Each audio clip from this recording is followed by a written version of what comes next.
घरातील सगळी कामं आवरून मी निघाले होते ऑफिसला आणि 10 वाजता बघता एवढं कडक ऊन होतं की आज नेमकं स्कार्फ आणायला विसरली होती.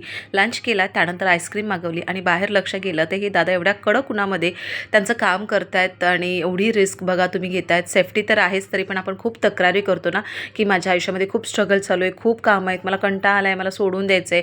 तुम्ही बघू शकता प्रत्येकाच्या आयुष्यामध्ये काही ना काहीतरी असतं आणि ते त्याच्या पोटा पाण्यासाठी त्याला ते करावंच लागतं. असो, ऑफिसवरनं सुटली आणि वाशी मार्केटला जायचं होतं कारण थोडंफार मला सामान घ्यायचं होतं, ब्लाऊज शिवायला द्यायचं होतं आणि अजून काहीतरी बघत होती.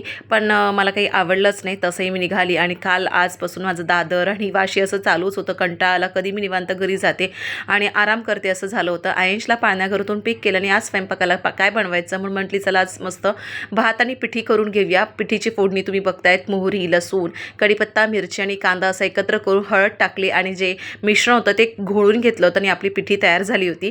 आता मी दिवसभर काय केलं, आयंशने दिवसभर काय केलं असं आमचं चिटचाट चालू असतं आणि हे ऐकल्याशिवाय ना माझा दिवस जात नाही आणि मी खूप त्याची आयंशची कंपनी ना खूप एन्जॉय करते. आता जेवण तर झालंच होतं, पिठी आणि थोडीशी कर्दी केली होती, दोघांनी खाऊन घेतली. आपण भेटू नेक्स्ट व्लॉगमध्ये, त्यासाठी फॉलो करा. बाय.